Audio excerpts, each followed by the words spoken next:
ចាសសូមជម្រាបសួរបងប្អូនជាទីស្រឡាញ់ទាំងអស់គ្នាថ្ងៃនេះសូមជូនវីដេអូបង្ហាញបងប្អូនអំពីរបៀបមើលប្រតិទិនតុងស៊ូនៅក្នុងថ្នាក់រៀនរបស់កូនទន្សាយបៃតងបន្ទាប់ពីបង្ហាញរបៀបមើលប្រតិទិនតុងស៊ូនាងខ្ញុំនឹងបង្រៀនបងប្អូនឲ្យចេះបង្កើតប្រតិទិនតុងស៊ូដោយខ្លួនឯងអញ្ចឹងការបង្កើតប្រតិទិនតុងស៊ូនៅក្នុងថ្នាក់រៀនរបស់កូនទន្សាយបៃតងគឺនាងខ្ញុំបង្កើតដោយខ្លួនឯងនៅក្នុងការចងរូបមន្តច្បាស់លាស់មួយហើយខ្ញុំក៏ធ្លាប់បង្រៀនបងប្អូននៅក្នុងការផុសជា slide ប៉ុន្តែការផុសជា slide បងប្អូនមួយចំនួនធំដែលគាត់អត់យកចិត្តទុកដាក់នៅក្នុងការសិក្សាពួកគាត់ក៏អត់បានយល់ដែរប៉ុន្តែសម្រាប់បងប្អូនមួយចំនួនតូចដែលជាអ្នកចង់ចេះចង់ដឹងបងប្អូនយកចិត្តទុកដាក់នៅក្នុងការតាមដានមេរៀនរបស់នាងខ្ញុំនោះបងប្អូននឹងយល់ច្បាស់រួចមកហើយអំពីការបង្កើតប្រតិទិនតុងស៊ូបានដោយខ្លួនឯងដោយសារខែនេះគឺជាខែវិច្ឆិកាហើយនៅក្នុងខែក្បួនតម្រាចិនសែខែកលជិតឈានចូលមកដល់ហើយគឺចូលមកដល់នៅថ្ងៃទី7ខែវិច្ឆិកាវេលាម៉ោង 12:07 នាទីថ្ងៃត្រង់ដូច្នេះនាងខ្ញុំសូមលើកយកឧទាហរណ៍នៅក្នុងខែវិច្ឆិកានេះគឺជាគោលគ្រឹះមកបង្រៀនបងប្អូននៅក្នុងคลิปវីដេអូមួយនេះខែវិច្ឆិកាឆ្នាំ2025អញ្ចឹងនៅក្នុងការសិក្សាក្បួនតម្រាចិនសែសម្រាប់ពេលវេលាចដែលបងប្អូនសិក្សាបងប្អូនត្រូវតែដឹងនៅពេលដែលបងប្អូននិយាយអំពីពេលវេលាចបងប្អូនត្រូវតែដឹងឲ្យច្បាស់ថាមានពេលវេលាឆ្នាំខែថ្ងៃម៉ោងអញ្ចឹងនៅពេលដែលយើងនិយាយអំពីម៉ោងបងប្អូនត្រូវតែដឹងច្បាស់ថាតើម៉ោងនោះស្ថិតនៅក្នុងថ្ងៃអ្វីនៃខែអ្វីនៃឆ្នាំអ្វីនៅពេលដែលយើងនិយាយអំពីពេលវេលាជាថ្ងៃយើងត្រូវដឹងថាពេលវេលាជាថ្ងៃនោះស្ថិតនៅក្នុងខែណានៃឆ្នាំណានៅពេលដែលបងប្អូននិយាយអំពីពេលវេលាខែដែលចូលមកបងប្អូនត្រូវតែដឹងថាតើពេលវេលាខែនេះស្ថិតនៅក្នុងឆ្នាំមួយណាឆ្នេះការរៀបរាប់អំពីពេលវេលាខ្ញុំនិយាយកន្លែងនេះគឺពេលវេលានឹងរពេលវេលាដែលដើរចូលមកម៉ោងត្រូវដឹងថាម៉ោងនៅក្នុងថ្ងៃអ្វីខែអ្វីនៃឆ្នាំអ្វី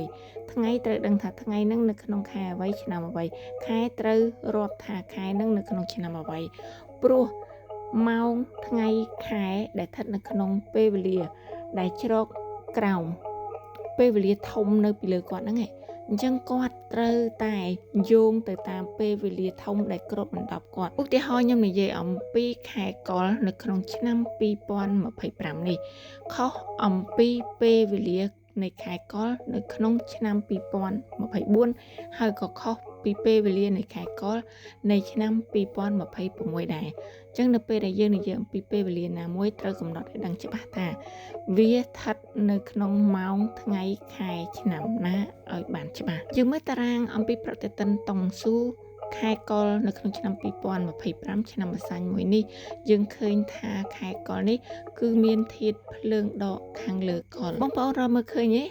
តើខែកុរឆ្នាំ2025ភ្លើងដកនៅលើកុរនៅទីតាំងត្រង់ណានៅក្នុងតារាងមួយនេះយើងសម្លឹងទៅជ្រុងខាងលើខាងឆ្វេងដៃខែភ្លើងដកកុរហើយនាងខ្ញុំដាក់នៅខាងក្រោមចំណុចភ្លើងដកកុរហ្នឹងគឺដាក់ថាឆុងជាមួយនឹងមាសដកម្សាញ់ហេតុអ្វីបានជានាងខ្ញុំដាក់ដូច្នេះដោយសារភ្លើងដកឆុងជាមួយមាសដកកុរគឺឆុង7ជាមួយនឹងម្សាញ់អញ្ចឹងខែភ្លើងដកនៅលើកុរគឺឆុងជាមួយនឹងបុគ្គលណាដែលមានមាសដកនៅលើម្សាញ់មិនថាសសរស្នំឆ្នាំខែថ្ងៃម៉ោងរបស់ពួកគាត់យើងនិយាយឲ្យស្រួលស្ដាប់ខែភ្លើងដកលើកុរឆុងជាមួយអ្នកដែលមានតួខ្លួនមាសដកលើម្សាញ់ហើយបងប្អូនសម្លឹងទៅមើលជ្រុងខាងលើផ្នែកខាងស្ដាំខ្ញុំដាក់ថាឆ្នាំឈើដកនៅលើម្សាញ់បានន័យថាខែភ្លើងដកកុរនេះគឺស្ថិតនៅក្នុងឆ្នាំភ្លើងដកនៅលើសត្វម្សាញ់អញ្ចឹងឆ្នាំភ្លើងដកនៅលើសត្វម្សាញ់ឆុងជាមួយនឹងអ្នកដែលមានតួខ្លួនដីដកនៅលើកុរដែលបងប្អូនសម្លឹងឃើញពាក្យឆុងដីដកនៅលើកុរនៅក្រោមឆ្នាំឈើដកនៅលើម្សាញ់នឹងឯងបន្ទាប់មកយើងចុះសម្លឹងទៅមើលតារាងប្រតិទិនតុងស៊ូប្រអប់តូចដែលមានចំនួននៃការសរសេរថ្ងៃជាធាតុនៅលើសត្វតាមចំនួនថ្ងៃនៅក្នុងខែសកលដែលឧទាហរណ៍តារាងខែកុរគឺនាងខ្ញុំសរសេរជាថ្ងៃជាធាតុនៅលើសត្វត តាំងពីថ្ងៃទី1នៃខែសកលរហូតដល់ថ្ងៃដាច់ខែនៃខែសកលប៉ុន្តែយើងត្រូវដឹងថាខែសកលនិងខែតាមក្បួនតម្រាចិនសែគឺដើមមិនស្របគ្នាទេសម្រាប់ថ្ងៃរបត់ខែសកលគឺចូលដើមខែនៅថ្ងៃទី1ដាច់ខែនៅថ្ងៃទី28ឬ29ឬ30ឬ31ប៉ុន្តែថ្ងៃតាមក្បួនតម្រាចិនសែថ្ងៃរបត់ចូលខែដែលជាថ្ងៃទី1ដើមខែគឺមិនទៀងទាត់ទៅតាមតារាងប្រតិទិនច័ន្ទគតិរបស់ចិនសែដែលតារាងនេះនិយាយអំពីតារាងខែសត្វទាំង12ដែលថ្ងៃរបត់ខែគេយកជាគោលប៉ុន្តែសម្រាប់គោលថ្ងៃផ្លាស់ប្ដូរខែដំបូងគឺវាស្ថិតនៅកណ្ដាលហើយវាអាចផ្លាស់ប្ដូរទៅតាមឆ្នាំនីមួយៗមុនថ្ងៃគោលនេះមួយថ្ងៃឬក្រោយថ្ងៃគោលនេះមួយថ្ងៃអញ្ចឹងបងប្អូនចំណាំតារាងមួយនេះគឺជាតារាងថ្ងៃប្ដូររបត់ខែជាគោលនៅកណ្ដាលអាចផ្លាស់ប្ដូរមុនមួយថ្ងៃនិងក្រោយមួយថ្ងៃនៃតារាងនេះតើបងប្អូនទាំងអស់គ្នាយើងមើលតារាងផ្លាស់ប្ដូរខែនៅក្នុងខែវិច្ឆិកាគឺចូលខែកុរនៅថ្ងៃទី7ចឹងយើងសម្លឹងទៅថ្ងៃទី7យើងចាប់ផ្ដើមមើលពីថ្ងៃនេះមកឃើញខ្ញុំគូសផ្ដាច់ថ្ងៃសកលពីថ្ងៃ1ដល់ថ្ងៃទី6ព្រោះថ្ងៃសកលនេះវាចូលខែវិច្ឆិកាប៉ុន្តែមិនមែនជាខែកុរទេវាស្ថិតនៅក្នុងចុងខែចខែកុរគឺចាប់ផ្ដើមពីថ្ងៃទី7ខែវិច្ឆិការហូតដល់ថ្ងៃទី6ខែធ្នូអញ្ចឹងសម្រាប់ចុងខែកុរគឺនៅនៅក្នុងដើមខែធ្នូតែខ្ញុំអត់ដាក់តារាងខែធ្នូមកនាំតែបងប្អូនច្រឡំទេបងប្អូនចាំបន្តមើលចុងខែកុរនៅក្នុងដើមខែធ្នូដោយខ្លួនឯងដូច្នេះយើងមើលនៅថ្ងៃទី7គឺជាថ្ងៃចាប់ផ្ដើមខ្ញុំអត់ទាន់ឲ្យបងប្អូន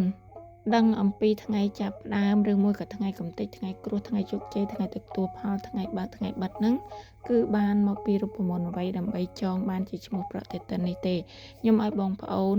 សម្លឹងនៅក្នុងថ្ងៃនីមួយនៅក្នុងប្រអប់នីមួយប្រអប់ទាំងឡាយនៃថ្ងៃប្រតិទិនតុងស៊ូនេះអញ្ចឹងផ្ដោតទៅលើថ្ងៃទី7អញ្ចឹងបងប្អូនឃើញហើយណាថ្ងៃទី7នៅក្នុងខែវិច្ឆិកាអញ្ចឹងលេខ7គឺតំណាងឲ្យថ្ងៃសកលនៅក្នុងខែសកលពាក្យថាថ្ងៃផ្ដួចផ្ដើមគឺជាឈ្មោះថ្ងៃប្រតិទិនតុងស៊ូហើយអត្ថន័យនៃអត្ថប្រយោជន៍នាងខ្ញុំបានផុសជូនបងប្អូនជារៀងរាល់ថ្ងៃនៅក្នុងផុសរបស់ថ្នាក់រៀនកូនទុនសាយបៃតងរៀងរាល់ល្ងាចម៉ោង5គឺផុសជារៀងរាល់ថ្ងៃទាំងអត្ថន័យ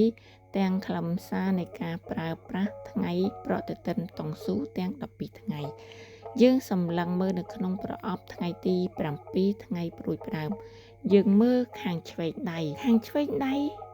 គឺជាថ្ងៃតាមក្បួនតម្រាចិនសែនៅក្នុងថ្ងៃទី7ខែវិច្ឆិកានេះយើងដឹងហើយថាពេលវេលាឆ្នាំខែថ្ងៃម៉ោងនៅក្នុងក្បួនតម្រាចិនសែគឺជាដួងពេលវេលាទាំង60ដួងធាតុនៅលើសត្វថ្ងៃទី7ខែវិច្ឆិកាគឺជាថ្ងៃមាសបូកនៅលើសត្វរោងយើងមើលខាងឆ្វេងដៃគឺជាថ្ងៃអ្វីនៅក្នុងប្រអប់ទាំងអស់ដែលជាប្រអប់នៃថ្ងៃតាមក្បួនតម្រាចិនសែនៃខែនីមួយបន្ទាប់មកបងប្អូនមើលចំណុចកណ្ដាលខ្ញុំដាក់ថាឆុងបានន័យថាថ្ងៃហ្នឹងថ្ងៃតាមក្បួនតម្រាចិនសែធាតុនៅលើសត្វថ្ងៃទី7ខែកុរថ្ងៃមាសបូកនៅលើរោងវានឹងឆុងតួខ្លួនបុគ្គលតែមានធាតុឈើបូកនៅលើចហេតុអីបានជាខ្ញុំដាក់ថាថ្ងៃមាសបូកនៅលើរោងឆុងជាមួយនឹងតួខ្លួនឈើបូកនៅលើចដោយសារយើងមើលទៅលើអត្ថន័យនៃធាតុទាំង10មាសបូកគឺឆុងជាមួយឈើបូកតោះមកយើងទៅមើលប្រតិកម្មនៃសត្វទាំង12ឆុងគ្នាយើងឃើញថារោងគឺឆុងរាប់ដៃ7ឆុងជាមួយនឹងចដូច្នេះមាសបូកនៅលើរោងដែលជាថ្ងៃចចូលមកគឺឆុងជាមួយនឹងតួខ្លួនឈើបូកជាមួយច អញ្ចឹងនៅគ្រប់តារាងថ្ងៃទាំងអស់ប្រចាំខែនីមួយៗបងប្អូនត្រូវមើលឈ្មោះថ្ងៃនៅខាងឆ្វេងដៃហើយឆុងជាមួយតួខ្លួនដែលស្ថិតនៅខាងស្ដាំដៃជាតំណាងតួខ្លួនរបស់មនុស្សណាដែលមានតួខ្លួនឆុងជាមួយនឹងពេលវេលាថ្ងៃហ្នឹងបន្ទាប់ពីការបកស្រាយនៅក្នុងคลิปវីដេអូមួយនេះនាងខ្ញុំសង្ឃឹមថាពុកម៉ែបងប្អូនកូនក្មួយជាទីស្រឡាញ់ទាំងអស់គ្នានឹងយល់ច្បាស់អំពីរបៀបមើលប្រតិទិនតង់ស៊ូនៅក្នុងថ្នាក់រៀនកូនទន្សាយបៃតងហើយបន្តមកនាងខ្ញុំនឹងបង្ហាត់បងប្អូនទាំងអស់គ្នាឲ្យចេះគណនារកថ្ងៃនៃប្រតិទិនតង់ស៊ូបានដោយខ្លួនឯងមិនបាច់ចាំមើលតារាងរបស់នាងខ្ញុំក៏ដូចជារបស់លោកគ្រូអ្នកគ្រូផ្សេងដែរបងប្អូនអាចគិតបានដោយខ្លួនឯងងាយបងប្អូនរាល់ថ្ងៃមានឆ្ងល់ទេថាប្រតិទិនតង់ស៊ូនេះតើសំខាន់ចំពោះមុខវិជ្ជាប្រាជ្ញឬមុខវិជ្ជាហ្វុងស៊ុយដែលនាងខ្ញុំបោះប្រតិទិនតង់ស៊ូចូលនៅក្នុងថ្នាក់មុខវិជ្ជាប្រាជ្ញហេតុអីក៏មិនបោះប្រតិទិនតង់ស៊ូចូលទៅក្នុងថ្នាក់រៀនហ្វុងស៊ុយតាមពិតនាងខ្ញុំត្រូវដាក់ប្រតិទិនតង់ស៊ូទាំងពីរថ្នាក់តែម្ដងប៉ុន្តែកុំឲ្យបងប្អូនថានាងខ្ញុំផ្សាំដាក់យកតែ view យកតែ like ដូច្នេះនាងខ្ញុំសម្រេចចិត្តអស់ប្រតិទិនតង់ស៊ូតែនៅក្នុងថ្នាក់រៀនប៉ាជឺតែប៉ុណ្ណោះពីព្រោះថ្នាក់រៀននេះគឺមានបងប្អូនគាំទ្រនិងចូលមកមើលច្រើនដើម្បីបង្កើតប្រតិទិនតង់ស៊ូបានយើងត្រូវតែដឹងច្បាស់ថាតើប្រតិទិនតង់ស៊ូដែលយើងបង្កើតនឹងស្ថិតនៅក្នុងខែអ្វីពេលដែលយើងសម្រេចចិត្តថាយើងបង្កើតប្រតិទិនតង់ស៊ូនៅក្នុងខែអ្វីហើយយើងត្រូវដឹងថាតើខែនេះចាប់ផ្ដើមចូលខែថ្មីនៅក្នុងថ្ងៃណាជាថ្ងៃទី1នៃខែតាមក្បួនតម្រាចិនសែតោះយើងមកដឹងអំពីដើមខែចិនសែដែលយើងយកតាមគោលថ្ងៃរបស់ខែនៃតារាងខែគោលជាទូទៅដែលខ្ញុំបង្ហាញបងប្អូននៅខាងមុខមិញរួចទៅហើយឥឡូវយើងមកមើលម្ដងទៀតខែខាគឺខែកុម្ភៈចាប់ផ្ដើមពីថ្ងៃទី4ខែកុម្ភៈខែថោះគឺខែមីនាចាប់ផ្ដើមពីថ្ងៃទី6ខែមីនាខែរោងគឺជាខែមេសាចាប់ផ្ដើមពីថ្ងៃទី5ខែមេសាខែមេសាញគឺខែឧសភាចាប់ផ្ដើមពីថ្ងៃទី6ខែឧសភាខែមមីគឺខែមិថុនាចាប់ផ្ដើមពីថ្ងៃទី6ខែមិថុនាខែមមែគឺខែកក្កដាចាប់ផ្ដើមពីថ្ងៃទី7ខែកក្កដាខែវកគឺខែសីហាចាប់ផ្ដើមពីថ្ងៃទី8ខែសីហាខែរកាគឺខែកញ្ញាចាប់ផ្ដើមចូលខែនៅថ្ងៃទី8ខែកញ្ញាខែចគឺខែតុលាចាប់ផ្ដើមចូលខែថ្មីនៅថ្ងៃទី8ខែតុលាខែកលគឺខែវិច្ឆិកាចាប់ផ្ដើមចូលខែថ្មីនៅថ្ងៃទី7វិច្ឆិកាខែជូតគឺខែធ្នូចាប់ផ្ដើមចូលខែថ្មីនៅថ្ងៃទី7ខែធ្នូខែឆ្លូវគឺខែមករាចាប់ផ្ដើមចូលដើមខែថ្មីនៅថ្ងៃទី6ខែមករាយើងដឹងថាខែដែលយើងបង្កើតស្ថិតនៅក្នុងខែចន្ទសែអ្វីហើយយើងក៏បានដឹងអំពីថ្ងៃចាប់ផ្ដើមខែថ្មីផងដែរនៅពេលដែលយើងរកថ្ងៃចាប់ផ្ដើមខែថ្មីឃើញគឺយើងចាប់ផ្ដើមកាត់បញ្ចប់ខែចាស់យកចេញជាចុងខែចាស់និងដើមខែថ្មីជាការចងចាំនិងជាការកត់សម្គាល់ទុកបងប្អូនមើលការផុសរបស់នាងខ្ញុំជារៀងរាល់ខែអំពីប្រតិទិនតង់ស៊ូនោះបងប្អូននឹងឆ្ងល់ថាហេតុអីបានជាថ្ងៃចុងខែដើមខែណាចុងខែចាស់ដើមខែថ្មីតែងតែមានឈ្មោះដូចគ្នាបេះបិទរាល់ខែគឺថ្ងៃចុងខែចាស់និងដើមខែថ្មីតែងតែមានឈ្មោះពីរថ្ងៃជាប់គ្នាប៉ុន្តែគ្រាន់តែថាចុងខែចាស់ដើមខែថ្មីនៅក្នុងខែនីមួយៗគឺវាមិនដូចគ្នាគ្រប់ខែនោះទេគឺវាយោងទៅលើឈ្មោះខែយកមករាប់ធៀបជាមួយនឹងឈ្មោះថ្ងៃកាលណាឈ្មោះខែយកមករាប់ធៀបបូកនឹងថ្ងៃទី1នៃថ្ងៃផ្ដើមខែនោះយើងនឹងឃើញឈ្មោះថ្ងៃដើមខែនៃប្រតិទិនតង់ស៊ូគឺដូចឈ្មោះថ្ងៃចុងខែចាស់នៃប្រតិទិនតង់ស៊ូដែលពីរថ្ងៃនេះគឺនៅឈរជាប់គ្នាមានឈ្មោះដូចគ្នាឧទាហរណ៍ជាក់ស្ដែងនៅក្នុងខែចតែខែចមិនទាន់ដាច់នៅឡើយទេប្រតិទិនដែលខ្ញុំផ្ដល់ជូនបងប្អូនចូលមើលយើងឃើញថាថ្ងៃទី7ខែតុលាឆ្នាំ2025គឺជាថ្ងៃរកានៅក្នុងខែរកាជាថ្ងៃចុងខែរកាឈ្មោះថ្ងៃរកាអញ្ចឹងឈ្មោះថ្ងៃដូចខែគឺជាថ្ងៃស្ថាបនាដល់ចូលដល់ថ្ងៃទី8ខែតុលាឆ្នាំ2025គឺជាថ្ងៃចនៅក្នុងខែចជាថ្ងៃចូលខែដំបូងនៃខែចឈ្មោះថ្ងៃដូចខែគឺថ្ងៃស្ថាបនាដូច្នេះយើងឃើញប្រតិទិនតង់ស៊ូនៅក្នុងខែតុលា ដែលចាប់ផ្ដើមខែចនេះគឺមានឈ្មោះថ្ងៃដូចគ្នាគឺថ្ងៃស្ថាបនានៅថ្ងៃទី7ចុងខែចាស់និងថ្ងៃទី8ដើមខែថ្មីមកមើលឧទាហរណ៍ទី2គឺនាងខ្ញុំនិយាយអំពីខែវិច្ឆិកាខែកុលនេះតែខែកុលគឺចាប់ផ្ដើមចូលនៅថ្ងៃទី7ខែវិច្ឆិកាឆ្នាំ2025ចឹងបងប្អូននឹងឃើញខ្ញុំផុសប្រតិទិនតង់ស៊ូប្រចាំខែកុលរួចទៅហើយបងប្អូនឆ្ងល់អត់ថាហេតុអីបានជាថ្ងៃទី6ខែវិច្ឆិកាឆ្នាំ2025និងថ្ងៃទី7ខែវិច្ឆិកាឆ្នាំ2025មានឈ្មោះថ្ងៃផ្ដួចផ្ដើមជាប់គ្នារហូតដល់2គឺដោយសារថ្ងៃទី6ខែវិច្ឆិកាគឺជាថ្ងៃចុងខែចចំណែកឯថ្ងៃទី7ខែវិច្ឆិកាគឺជាថ្ងៃដើមខែកុលថ្ងៃពីរនេះនៅជាប់គ្នាថ្ងៃទី6ថ្ងៃទី7ខែចថ្ងៃថោះគឺជាថ្ងៃផ្ដួចផ្ដើមខែកុលថ្ងៃរោងក៏ជាថ្ងៃផ្ដួចផ្ដើមចាំបងប្អូនរាប់ពីខែមើលខែចដាក់នៅលើមេដៃមកបងប្អូនចកៅជូតឆ្លូវខាថោះគឺយើងរាប់តាមម្រាមដៃទី6យើងរាប់ពីខែកុលដាក់នៅលើមេដៃមកដល់ថ្ងៃរោងមើលកោជូតឆ្លូវខាថោះរោងគឺមកដល់ម្រាមដៃទី6អញ្ចឹងខែដែលរាប់ពីមេដៃរហូតដល់ថ្ងៃនៅម្រាមដៃទី6គឺជាថ្ងៃផ្ដួចផ្ដើមបងប្អូនមិនបាច់ខ្វល់ថាពេលវេលាខែនិងថ្ងៃនេះវាហាក់គ្នាឬវាឆុងគ្នាឲ្យតែរាប់ទៅតាមលេខរៀងនៃម្រាមដៃពីមេដៃរហូតដល់ដៃណាមួយតាមការរាប់នៃក្បួនក្បាច់ស្រីនៅក្នុងថ្នាក់រៀនរបស់នេះខ្ញុំលោកបងប្អូននឹងអាចរកឃើញថ្ងៃនៃប្រតិទិនតង់ស៊ូ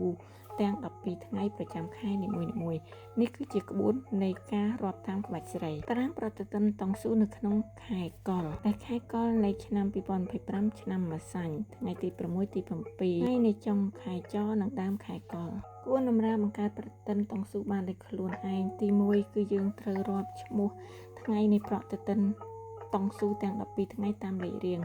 ដែលយើងរាប់ពីថ្ងៃស្ថាបនាទៅហេតុអីយើងត្រូវរាប់ពីថ្ងៃស្ថាបនាគឺជាការដាក់គោលការណ៍នៅក្នុងថ្នាក់រៀនរបស់នាងខ្ញុំដែលនាងខ្ញុំឲ្យបងប្អូនរាប់ពីថ្ងៃស្ថាបនាដែលថាថ្ងៃស្ថាបនាពាក្យថានៃការស្ថាបនាដំបូងហើយថ្ងៃស្ថាបនាជាថ្ងៃដែលងាយចងចាំជាងគេដែលយើងបង្កើតមកអំពីឈ្មោះខែនិងឈ្មោះថ្ងៃដូចគ្នាបែបបាត់គន្លឹះងាយស្រួលនៅក្នុងការបង្កើតប្រតិទិនតង់ស៊ូគឺយើងត្រូវតែចាំឈ្មោះថ្ងៃទាំង12ថ្ងៃតាមលំដាប់លំដោយពីថ្ងៃស្ថាបនាទៅអញ្ចឹងមករាប់ថ្ងៃទាំង12ថ្ងៃពីថ្ងៃស្ថាបនាដែលជាថ្ងៃគោលគ្រឹះទី1នៅក្នុងថ្នាក់រៀនកូនទន្សាយបេតងងាយស្រួលនៅក្នុងការចងចាំនិងរាប់ពីថ្ងៃស្ថាបនានេះតទៅទី1ត្រូវចងចាំថាថ្ងៃស្ថាបនាគឺជាថ្ងៃដែលងាយចងចាំជាងគេឈ្មោះខែនិងឈ្មោះថ្ងៃដូចគ្នាបន្ទាប់មកតាមលេខរៀងទី2ថ្ងៃផ្លាស់ប្ដូរទី3ថ្ងៃពេញលេញទី4ថ្ងៃស្មារតីទី5ថ្ងៃគង់វង្សទី6ថ្ងៃព្រួយដើមទី7ថ្ងៃកំទេចទី8ថ្ងៃគ្រោះទី9ថ្ងៃជោគជ័យទី10ថ្ងៃទទួលផលទី11ថ្ងៃបើកទី12គឺថ្ងៃបាត់គន្លឹះងាយមួយទៀតនាងខ្ញុំដាក់ថ្ងៃស្ថាបនាគឺជាថ្ងៃដំបូងនៅក្នុងការរាប់ប្រតិទិនតង់ស៊ូឲ្យបងប្អូនងាយស្រួលចាំដោយសារថ្ងៃស្ថាបនានៅពេលដែលយើងរាប់ជាលេខរៀងទី1ថ្ងៃស្ថាបនាគឺយើងដាក់នៅលើមេដៃរាប់ឈ្មោះខែនិងឈ្មោះថ្ងៃដូចគ្នាឧទាហរណ៍ខែកុលដាក់នៅលើមេដៃហើយយើងដាក់ថ្ងៃកុលនៅលើមេដៃដែរខែកុលថ្ងៃកុលគួបគ្នានៅលើមេដៃតែមួយគឺជាថ្ងៃទី1ថ្ងៃស្ថាបនាអញ្ចឹងវាងាយស្រួលនៅក្នុងការចងចាំដែលយើងត្រូវតែដាក់ថ្ងៃស្ថាបនាគឺជាថ្ងៃទី1ថ្ងៃដំបូងនៅក្នុងប្រតិទិនតង់ស៊ូនេះឯងអញ្ចឹងយើងមើលមកដល់ថ្ងៃកំទេចបានន័យថាជាលេខរៀងទី7បើយើងរាប់នៅលើមេដៃបានន័យថាឈ្មោះខែនៅលើមេដៃថ្ងៃកំទេចគឺជាថ្ងៃសត្វខែឆុងជាមួយសត្វថ្ងៃឆុង7អញ្ចឹងវាត្រូវតាមលេខរៀងដែលនាងខ្ញុំដាក់ជូនបងប្អូនឲ្យស្រួលកណនារកប្រតិទិនតង់ស៊ូបានដោយខ្លួនឯងងាយគន្លឹះការបង្កើតប្រតិទិនតង់ស៊ូគឺការចងចាំដោយរបៀបទី1គឺការរាប់តាមលំដាប់លំដោយនៃថ្ងៃទាំង12តាមក្បាច់ស្រីគឺងាយសង្ឃឹមថាបងប្អូនមើលឃ្លីបវីដេអូនេះហើយបងប្អូនចេះដឹងអំពីការបង្កើតប្រតិទិនតង់ស៊ូងាយដោយខ្លួនឯងហើយវិធីសាស្ត្រទី2នៃការបង្កើតប្រតិទិនតង់ស៊ូដោយខ្លួនឯងងាយខ្ញុំឲ្យបងប្អូនចាំតែថ្ងៃពិសេសនៅក្នុងការរាប់រកប្រតិទិនតង់ស៊ូតែប៉ុណ្ណោះការ ដេញរាប់ប្រតិទិនតង់ស៊ូនៅលើថ្ងៃពិសេសយើងរកតែថ្ងៃស្ថាបនាមកដែលមានឈ្មោះថ្ងៃដូចខែបន្ទាប់មកយើងនឹងរកថ្ងៃគង់វង្សបានដោយសារយើងមើលឈ្មោះខែហើយរាប់មកដល់ម្រាមដៃនៃសត្វត្រៃហៈមុំចង្ក្រានទី1បន្ទាប់មកយើងនឹងអាចរកថ្ងៃជោគជ័យដែលយើងរាប់ពីឈ្មោះខែដាក់នៅលើមេដៃហើយយើងរាប់ដេញដល់ម្រាមដៃនៃសត្វត្រៃហៈមុំចង្ក្រានទី2ហើយនៅពេលដែលបងប្អូនចង់រកថ្ងៃគំតិចបងប្អូនគ្រាន់តែដាក់ឈ្មោះខែនៅលើមេដៃហើយរាប់ដល់ម្រាមដៃទី7ហើយជាសត្វខែឆុង7ជាមួយនឹងថ្ងៃមកមើលបន្ថែមអំពីឧទាហរណ៍ដែលខ្ញុំធ្វើរូបម្រាមដៃឲ្យពួកយើងទាំងអស់គ្នាចេះរាប់តាមលេខរៀងនៃលំដាប់ពីថ្ងៃស្ថាបនាផ្លាស់ប្ដូរពេញលេញស្មើភាពគង់វង្សព្រួយផ្ដើមកំតិចគ្រោះជោគជ័យទទួលផលបើកបិទទៅតាមលេខរៀងទី1ដល់ទី12នៅលើម្រាមដៃតាមក្បាច់ស្រីងាយឧទាហរណ៍ខែនេះគឺជាខែកុរយើងត្រូវដឹងថាខែអ្វីដើម្បីបង្កើតប្រតិទិនតង់ស៊ូដាក់ឈ្មោះខែនៅលើមេដៃហើយលាតម្រាមដៃ12ម្រាមដៃមានតែ10ហើយបិចពីដើមទៀតមកជាសញ្ញាបង្គ្រប់12យើងរាប់តាមលេខរៀងខែកុរដាក់នៅលើមេដៃខាងឆ្វេងរាប់ខែកុរនិងថ្ងៃកុរលេខរៀងទី1គឺជាថ្ងៃស្ថាបនារាប់ខែកុរដល់ជូតលេខរៀងទី2គឺជាថ្ងៃផ្លាស់ប្ដូររាប់ខែកុរដល់ថ្ងៃឆ្លូវលេខរៀងទី3គឺជាថ្ងៃពេញលេញរាប់ខែកុររហូតដល់ថ្ងៃខាលបន្ទាប់មករាប់ខែកុរដល់ថ្ងៃថោះរាប់ពីខែកុរដល់រោងដល់ម្សាញ់ដល់មមីដល់មមែដល់វកដល់រកាដល់ចអញ្ចឹងយើងរាប់គ្រប់ទាំង12ម្រាមដៃដាក់លេខរៀងដាក់ឈ្មោះថ្ងៃនៃប្រតិទិនតង់ស៊ូទាំង12ថ្ងៃអញ្ចឹងខ្ញុំសរសេរអត់អស់ទេបងប្អូនអាចធ្វើលំហាត់សរសេរបន្ថែមដោយខ្លួនឯងជាការដែលបងប្អូនអនុវត្តឆាប់ចេះបងប្អូនសង្ឃឹមថាបងប្អូនជាកូនសិស្សដែលបានរៀននៅក្នុងថ្នាក់រៀនកូនទន្សាយបតងអាចធ្វើលំហាត់នេះបានចប់ហើយបានត្រឹមត្រូវសរសេរឈ្មោះសត្វទាំង12តាមលេខរៀងសរសេរលេខរៀងនិងសរសេរថ្ងៃប្រតិទិនតង់ស៊ូតាមលេខរៀងបំពេញនៅលើម្រាមដៃនេះចប់សពគ្រប់ហើយសម្រាប់មេរៀនមួយនេះនាងខ្ញុំគិតថាបងប្អូនចាប់បានខ្ញុំសូមបញ្ចប់មេរៀនតែត្រឹមប៉ុណ្ណេះសិនសូមអរគុណសូមជម្រាបលា